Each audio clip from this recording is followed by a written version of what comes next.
ঠিক আছে, এইভাবে। আর তারপরে এইভাবে নিয়ে যাবেন, নিয়ে গেলেন। এটা হচ্ছে ওয়াজিব, ফরজ, মানে গোটা মাথায় মাসা করা। 4 ভাগের 1 ভাগ একটু করা এটা ঠিক নয়, এটা যথেষ্ট নয়। আর তারপরে আবার যেখান থেকে শুরু করে সেখানে ফিরিয়ে নিয়ে আসা, এখান পর্যন্ত নিয়ে আসা, এটি হচ্ছে সুন্নাত। রিটার্ন যদি নাও নিয়ে আসেন, মাসা আপনার হয়ে গেছে এতটুকু করলে। কিন্তু 4 ভাগের 1 ভাগ করবেন হানাফি মাযহাবে যেমন আছে, এটা যথেষ্ট নয়। শাফি মাযহাবে আছে 2-4টা চুল এরকম একটু ছুঁয়ে নিলে হয়ে যায়, ওইটাও ঠিক নয়। তো বিভিন্ন মাযহাবে বিভিন্ন ফতোয়াগুলি ভুল আছে। ইমাম মালিক রাহিমাহুল্লাহর ফতোয়া এই ক্ষেত্রে এবং ইমাম আহমদের, আর সেটাই সমস্ত সালাফি ওলামাদের, সেটা হচ্ছে নবী সাল্লাল্লাহু আলাইহি ওয়াসাল্লাম পুরো মাথার মাসা করেছেন, কখনো এরকম আংশিক মাসে করেননি। সুতরাং পুরো মাথার মাসে করবেন।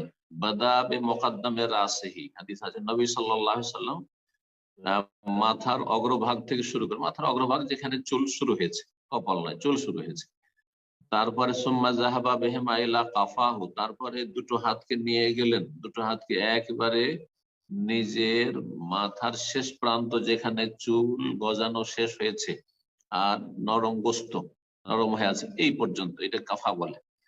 আর তারপরে সুম্মা রাদ্দাহুমা ইলাল মাকানিল্লাযী বাদা মিনহু, তারপরে সেই 2 হাতকে ফিরিয়ে নিয়ে আসলেন ওই জায়গায় যেখান থেকে শুরু করেছিলেন। এই হচ্ছে হাদিস নবী সাল্লাল্লাহু আলাইহি ওয়াসাল্লাম। ঠিক, সাহাবায়ে কেরাম বর্ণনা করেছেন। এই যে তর্জনী, তর্জনী আঙ্গুল ঢোকাবেন কানের ভিতরে, ঠিক আছে। আর বৃদ্ধাঙ্গুলিকে কানের এই লতিতে নিচেখানে রাখবেন, ওপর ভাগে, এইভাবে। তারপরে এইভাবে ঘুরিয়ে নেবেন, ব্যাস। আর কানের মধ্যে তর্জনী রেখে এখানে ঘোচড়াইতে হবে আর চারিদিকে ঘুরাইতে হবে, এগুলো বানানো কথা, এগুলো কোনো হাদিসে পাইনি আজ পর্যন্ত। শুনলাম যে একজন আমাদের আলেম বলেছেন আমাদের মধ্যেকার, কিন্তু কোথা থেকে বলেছেন তিনি, ফোকাহাদের কথা যদি হয় তো এটা মন গড়া কথা, কোনো প্রয়োজন নেই। বাড়াবাড়ি ইবাদতের ক্ষেত্রে ঠিক নয়। কানের ভিতরে আঙুল রাখেন, ব্যাস। কানের ভিতর পরিষ্কার করা নেই, ওপর ভাগে মাসা হচ্ছে শুধু কানের ওপর ভাগে, আর কানের ভিতরে আপনার তর্জনীয় আঙ্গুলি থাকবে। মাথা মাসে করতে হবে। নতুন করে পানি নিয়ে হাতের মধ্যে যে পানি অবশিষ্ট যে থাকবে ভিজা হাত দিয়ে এবার আপনার মাথার সামনে আপনি হাত দুইটা রাখেন, রেখে এবার একেবারে পিছন পর্যন্ত যেখানে চুল গজানো জায়গা পর্যন্ত আপনি নেন, নিয়ে আবার সামনে নিয়ে এসে ছেড়ে দেন। এটা হলো পুরো মাথা মাসা হয়ে গেল, পুরো মাথা মাসে হয়ে গেল। অনেকেই করে কি, আমাদের কিছু বইয়াতে দেখা যায় 3 আঙ্গুল দিয়ে নিতে হবে, 2 আঙ্গুল দিয়ে নিয়ে আসতে হবে, এই ধরনের পদ্ধতি কোনো হাদিসে নেই, এগুলি মানুষের বানানো। পুরো হাত আল্লাহর নবী আলাইহিস সালাম কি করেছেন, আপনার মাথার সামনে রেখে পিছনে নিয়ে আবার সামনে এসে রেখেছেন। এরপরে শাহাদাত আঙ্গুল দিয়ে আপনার কানের ভিতরের এই যে জিলাপির মতো যে বাঁকা, এগুলির ভিতরটা আপনাকে মাসে করতে হবে এইভাবে, আর এই বুড়ো 2 আঙ্গুল দিয়ে কানের পিছনটা এইভাবে আপনাকে দিয়ে মাসা করতে হবে।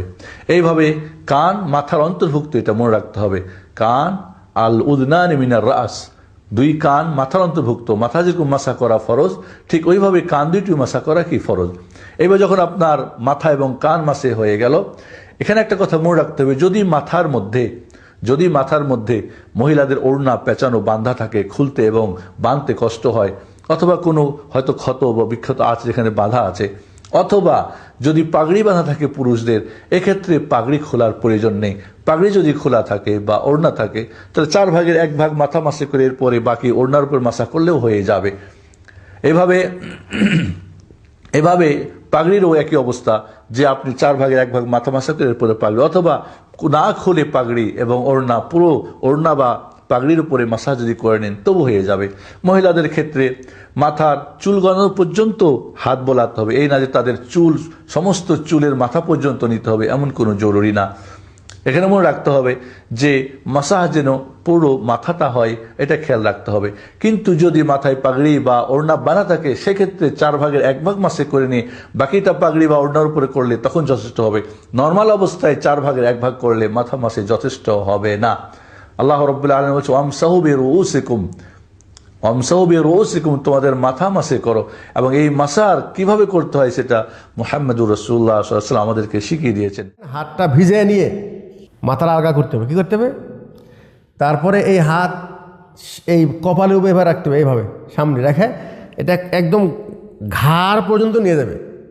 এরপর আবার এটাকে ফিরে নিয়ে আসবে, এই 2 আঙ্গুল কিন্তু উঁচে আছে না, এই যদি পানি ভিজা থাকে, শুকা না যায়, তাহলে এই পানি দিয়ে কান মাসা করতে পারবে। অন্যথায় নতুন পানি নেবে, আবার হাত ধুয়ে ওই হাতের দিয়ে মানে এই আঙ্গুল দ্বারা, শাহাদা আঙ্গুল দ্বারা কানের ভিতরে আর বৃদ্ধ আঙ্গুল দিয়ে কানের বাহিরে মাসা করবে। এই যে আল্লাহ রাসূল সাল্লাল্লাহু আলাইহি ওয়াসাল্লাম মাসা করলেন, উনি কি বলেছেন যে এটা শুধু পুরুষরা করবে? না, এটা পুরুষের ক্ষেত্রেও নারীর ক্ষেত্রেও কোনো আসলে মাথা মাসা করতে ফামসাহু বিরুসিকুম, শেখ বলছেন মাথা মাসা করবেন চুল, কারণ চুল যদি বড় হয়, মহিলার চুল একদম নিচ পর্যন্ত, তাহলে ওনারা মাথা মাসা করবে না চুল মাসা করবে? মাসা করবে কি মাথা, চুল যতদূর থাক, চুল মাসা করার হিরম নেই, মাসা করতে হবে কি মাসা। হ্যাঁ, কারো কারো যদি মাথার উপর পাগড়ি থাকে, কি থাকে? পাগড়ি থাকে। আল্লাহ রাসূল সাল্লাল্লাহু আলাইহি ওয়াসাল্লাম কখনো পাগড়ির উপরে তিনি মাসা করেছেন। পাগড়ি যেমন শীতের সময় পাগড়ি পরেছে, পাগড়ি খোলার প্রয়োজন নেই, পাগড়ির উপর মাসা করলেও করতে পারবে। তাহলে মাসা করতে হবে মাথা, চুল, পুরুষ হোক বা নারী হোক, নিচে যদ্দূর যাক, চুলের উপর মাসা করার প্রয়োজন নেই। মাথাটা তো মাসে কিভাবে করতে হবে সেটা আমরা ওযুর হাদিসগুলোতে দেখি, যেমন ওসমান বিন আফফান, আব্দুল্লাহ বিন যায়েদ রাদিয়াল্লাহু তাআলা আনহুমা তারা ওযুটাকে প্র্যাকটিস করে দেখিয়েছেন। এবং তারা যেমন এই যে দুই হাতকে এভাবে করে একদম চুলের সামনে থেকে নিয়ে পেছন পর্যন্ত, কফা পেছন পর্যন্ত তারা দুই হাত নিয়ে গিয়েছেন, অর্থাৎ পুরো মাথায় এই দুই হাতের তালু দিয়ে যতটুকু কভার করা যায় ততটুকু করেছেন এবং আবার এখানে এসে ছেড়ে দিয়েছেন। এরপরে তারা শাহাদাত আঙ্গুলি দিয়ে কানের ভেতরটাকে মাসে করেছেন আর বৃদ্ধাঙ্গুলি দিয়ে কানের বাইরটাকে মাসে করেছেন, তারা ঘাড় মাসে করেননি। তাহলে এটাই হচ্ছে মাসেহের জন্য পুরুষ এবং মহিলাদের সুন্নাহ পন্থা। তাহলে আমরা শুধু মহিলাদের জন্য আলাদা কোনো পন্থা এখানে আবিষ্কার করব না, বরং মহিলা পুরুষ একই নিয়মে মাথা মাসে করবেন। রাসূল সাল্লাল্লাহু আলাইহি ওয়াসাল্লাম ওযু করলেন, তখন মাথা এবং কান মাসা করলেন। কান মাসা করলেন তর্জনী আঙ্গুল, শাহাদাত আঙ্গুল দিয়ে, শাহাদাত আঙ্গুল দিয়ে কানের ভেতর দিক মাসা করলেন এবং বৃদ্ধ আঙ্গুল দিয়ে কানের উপর দিক মাসা করলেন। বৃদ্ধাঙ্গুল দিয়ে কানের উপর দিক নিচু থেকে শুরু করে শেষে যেতে হবে, আবার ফিরে আসতে হবে। এটা হলো বৃদ্ধাঙ্গুলের কাজ। আর এই তর্জনী এই আঙ্গুলের, শাহাদাত আঙ্গুলের কাজ হলো ভিতরে ঢুকিয়ে এইভাবে কানের পাকটা দিয়ে বের করে নিয়ে আসতে হবে। আবু হুরায়রা রাদিয়াল্লাহু তাআলা আনহু বলেন, বাদা রাসূলুল্লাহ সাল্লাল্লাহু আলাইহি ওয়াসাল্লাম মাসাহু বিমুকাদ্দামি রাসিহি ফাযাহাবা বিহিমা। আল্লাহ রাসূল মাথা মাসা শুরু করলেন দুই হাত দিয়ে, মাথার সামনের দিক থেকে হাত দুটি নিয়ে গেলেন এলা কাফাহু, পিছন দিক পর্যন্ত। এইটার নাম কাফা। মাথার পুরো পিছনে চুল শেষ পর্যন্ত হাত দুটো নিয়ে গেলেন।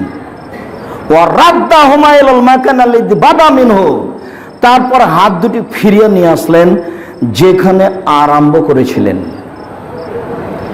মহিলাদের মাথা থেকে কাপড় পড়ে গেলে ওযু নষ্ট হয়ে কথা ঠিক নয়। তারা ওযু করার সময়তে মাথায় কাপড় রাখতে হবে জরুরি বিষয় নয়। যদি মাথায় কাপড় রাখে কোনো সমস্যা নেই, কাপড়টা আঙ্গুলে ধরে এই ভিজা আঙ্গুলগুলি পিছনে নিয়ে যাবে মাথার খালি করে, আবার যখন নিয়ে আসবে তখন কাপড় সহ আঙ্গুল সহ মাথার সামনের দিকে নিয়ে আসবে।